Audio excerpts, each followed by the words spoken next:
Hello बच्चों, आज हम अकाउंटिंग फॉर पार्टनरशिप फर्म्स की कुछ इलस्ट्रेशन देखने वाले हैं। देखते हैं ये इलस्ट्रेशन हमसे क्या पूछता है। ए और बी दो पार्टनर्स हैं बच्चों एक बिजनेस में, जो प्रॉफिट और लॉस शेयर करते हैं 3:2 की रेशियो में। हमें उनकी बैलेंस शीट दे रखी है 31 मार्च 2023 को। लाइबिलिटी साइड में कैपिटल दे रखा है, ए का 60,000 रुपये है, बी का 20,000 रुपये कैपिटल है 31 मार्च 2023 पे। और सन्ड्री एसेट दे रखे हैं एसेट साइड में 80,000 की। आगे देखते बच्चों, आगे क्या बोला है। Profit 30,000 for the year ended 31 March 2023 was divided between the partners without allowing interest on capitals at the rate 12% per annum and salary to A at the rate 1,000 per month। जो बच्चों प्रॉफिट था उस साल के लिए 30,000 का, वो distribute कर दिया पार्टनर्स ने बिना इंटरेस्ट ऑन कैपिटल्स और सैलरी दिए। मतलब ना कि इंटरेस्ट ऑन कैपिटल दिया और ना ही सैलरी दी। ए को प्रॉफिट नॉर्मली डिस्ट्रीब्यूट कर दिया। देना तो वैसे इंटरेस्ट ऑन कैपिटल पहले चाहिए था, फिर सैलरी देनी चाहिए थी, फिर प्रॉफिट जो फाइनल डिविजिबल प्रॉफिट होता वो डिस्ट्रीब्यूट होता। बट इन्होंने सीधा प्रॉफिट डिस्ट्रीब्यूट कर दिया बिना कुछ अप्रोप्रिएट करे। तो देखते हैं आगे क्या बोला है। During the year A withdrew 10,000 and B 20,000। A ने अपने कैपिटल से 10,000 रुपये निकाले और बी ने 20,000 रुपये निकाले अपने कैपिटल से। हमें एडजस्टमेंट जनरल एंट्री पास करनी है और वर्किंग क्लियरली वर्किंग नोट्स दिखाने हैं। तो बच्चों करते हैं इसका सॉल्यूशन। देखो बच्चों, इन्होंने इंटरेस्ट ऑन कैपिटल और सैलरी नहीं दिया, तो हमें उसी की एडजस्टमेंट करनी है। तो देखते हैं, सबसे पहले इंटरेस्ट ऑन कैपिटल देना है। अब बच्चों इंटरेस्ट ऑन कैपिटल हम इस वाले कैपिटल के अमाउंट पे नहीं दे सकते। क्यों सर? इसलिए ये क्लोजिंग कैपिटल है। देखो बच्चों 31 मार्च की बैलेंस शीट है, तो ये क्लोजिंग कैपिटल है, मतलब इनका बैलेंस भी हमें 31 मार्च का दे रखा है। बट इंटरेस्ट ऑन कैपिटल तो हम ओपनिंग कैपिटल पे देते हैं ना, तो हमें इनका ओपनिंग कैपिटल निकालना पड़ेगा। तो बच्चों निकालते हैं सबसे पहले ए और बी का ओपनिंग कैपिटल। जो हमें क्लोजिंग कैपिटल दे रखा था वो हमने लिखा, ए का 60,000 है, बी का 20,000 है। उसमें बच्चों हमें प्रॉफिट दे रखा था 30,000 का, कि वो डिस्ट्रीब्यूट हो गया है बिना कुछ दिए, और इनकी रेशियो बता रखी थी 3:2। तो 30,000 को 3:2 की रेशियो में बांटोगे तो जो प्रॉफिट इनको मिल चुका है वो आ जाएगा। ए को 18,000 रुपये मिल चुके हैं और बी को 12,000 रुपये शेयर ऑफ प्रॉफिट मिल चुका है। अब बच्चों हमें ड्राइंग्स भी बोला हुआ था क्वेश्चन में कि ए ने 10,000 रुपये निकाले अपने कैपिटल से और बी ने 20,000, तो हमें इन्हें ऐड करना पड़ेगा। बिकॉज ड्राइंग से क्या होता है, जो हमारा कैपिटल का अमाउंट होता है वो कम हो जाता है, और जब भी हमें ओपनिंग कैपिटल निकालना होता है तो हम उन चीज़ों को वापस से ऐड कर देते हैं ओपनिंग कैपिटल निकालने के लिए। 10,000 यहाँ पे हमने ऐड कर दिया, ए के में और बी के में 20,000 ऐड कर दिया। प्रॉफिट बच्चों हमने यहाँ पे इसलिए माइनस करा था बिकॉज प्रॉफिट से क्या होता है, प्रॉफिट से कैपिटल का अमाउंट बढ़ जाता है, उसको वापस ओपनिंग कैपिटल तक ले जाने के लिए हम प्रॉफिट माइनस कर देते हैं। तो हमारा माइनस कर प्रॉफिट करने पे ये आया था, ए का 42,000 आया था, बी का 8,000 आया था। अब उसमें हमने ड्राइंग्स ऐड कर दी, तो हमारी ए का ओपनिंग कैपिटल आ गया 52,000 और बी का 28,000 आ गया ओपनिंग कैपिटल। तो बच्चों हमारे पास ओपनिंग कैपिटल आ गया। अब हम इंटरेस्ट ऑन कैपिटल भी दे सकते हैं, ठीक है। इंटरेस्ट ऑन कैपिटल का मैं रेट दिखाया था आपको, कितना बोला है, 12% रेट बोला है, ठीक है बच्चों।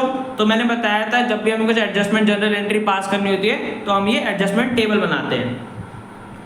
तो बच्चों सबसे पहले हमें इंटरेस्ट ऑन कैपिटल देना था, बिकॉज फर्म ने वो पे नहीं करा, तो 12% निकाल लेंगे 52,000 का, जो कि हमारा 6,240 बनता है। ये हमें फर्म को पे करना है, मतलब फर्म को पे करना है पार्टनर को, और जब भी पार्टनर को कुछ कैपिटल अकाउंट में मिलता है उसका कैपिटल अकाउंट का बैलेंस बढ़ जाता है तो क्रेडिट करते हैं।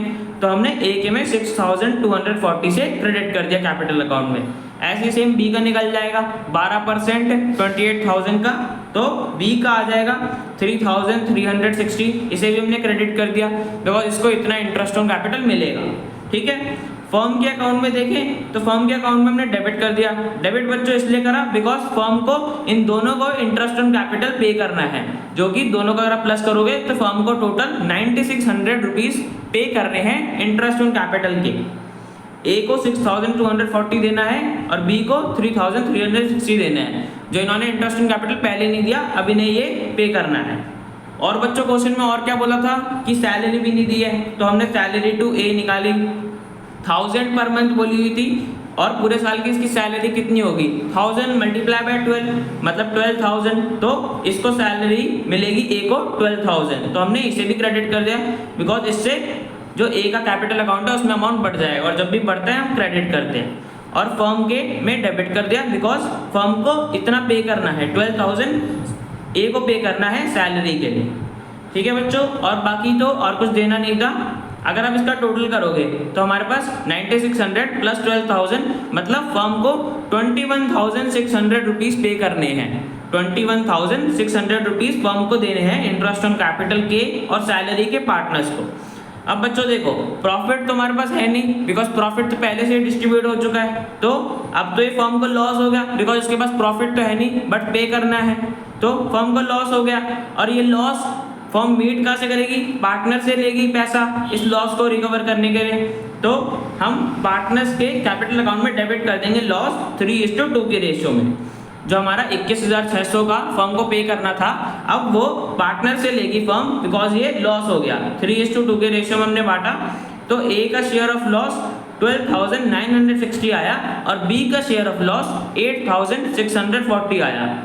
तो बच्चों ए से इतना पैसा लेगी और बी से इतना पैसा लेगी ताकि जो हमारा फर्म का 21,600 रुपये का लॉस हुआ था ये रिकवर हो जाए। फर्म को मिलेंगे तो क्रेडिट कर दिया और इन दोनों पार्टनर के कैपिटल अकाउंट में डेबिट कर दिया बिकॉज इतने से इन्हें इतना पैसा लेना है शेयर ऑफ लॉस जो आया है इनके हिस्से में। ठीक है बच्चों, तो अब नेट बैलेंस निकालने के लिए नेट इफेक्ट निकालने के लिए हमने टोटल करा डेबिट और क्रेडिट साइड का। तो ए के में हमें 12,960 रुपये लेने हैं, ए से हमें 12,960 रुपये लेने हैं और कुल उसे 18,240 रुपये देने हैं। 6,240 रुपये इंटरेस्ट ऑन कैपिटल के और सैलरी के 12,000 रुपये। मतलब बच्चों ध्यान से देखो, हमें ए से 12,960 रुपये लेने हैं और उसे देने कितने हैं 18,240 रुपये देने हैं इंटरेस्ट और सैलरी के। तो बच्चों देखो, अगर हम इसे 5,280 रुपये और दे दें तो जो हमें ये पे करना था इंटरेस्ट ऑन कैपिटल और सैलरी ये पूरा हो जाएगा और लॉस भी हो जाएगा, एडजस्ट हो जाएगा। मतलब अब हम इसे 5,280 रुपये पे करेंगे और बिकॉज इसे इसका अमाउंट कम मिला है 5,280 रुपये पे करके इसे इंटरेस्ट ऑन कैपिटल भी मिल जाएगा और सैलरी भी मिल जाएगी। ठीक है बच्चों, तो ए को हम 5,280 रुपये देंगे तो इसलिए हमने इसे क्रेडिट करा है। ठीक है, और ऐसे बी के केस में देख लेते हैं। बी क्या होगा, इंटरेस्ट देना है उसे 3,360 रुपये का पर उसके शेयर में लॉस है 8,640 रुपये का, मतलब हमें उससे 8,640 रुपये लेने हैं। ठीक है, 8,640 रुपये लेने हैं शेयर ऑफ लॉस और इंटरेस्ट के उसे 3,360 रुपये देने हैं। तो बच्चों देखो, इससे हमें ज़्यादा पैसा लेना है, तो इससे लेना 8,640 रुपये है और इसे देना 3,360 रुपये है। तो अगर हम इससे 5,280 रुपये ले लेंगे तो हमारा जो लॉस का पैसा था वो तो हम इससे ले लेंगे और इंटरेस्ट ऑन कैपिटल भी हो जाएगा, तो दोनों ट्रांजेक्शन एडजस्ट हो जाएंगी। मतलब हमें इससे 5,280 रुपये लेके ए को देना है बिकॉज उसको इंटरेस्ट ऑन कैपिटल और सैलरी नहीं मिली। ठीक है, इसको भी मिली बट इसका शेयर ऑफ लॉस ज़्यादा था। 5,280 रुपये इस लेके इससे ए को देना है। ठीक है बच्चों, तो हमें पता चल गया कौन सा अकाउंट क्रेडिट होगा कौन सा अकाउंट डेबिट होगा। तो कर देते हैं, बी को हमने डेबिट कर दिया बिकॉज बी से हमें इतने पैसे लेने हैं और ए को देने हैं, तो ए को क्रेडिट कर दिया 5,280 के अमाउंट से, जो कि इन्होंने इंटरेस्ट ऑन कैपिटल और सैलरी नहीं मिला था, तो अब वो एंट्री एडजस्ट हो गई। तो बच्चों ये क्वेश्चन हमारा कंप्लीट हो गया। मिलते हैं नेक्स्ट वीडियो में।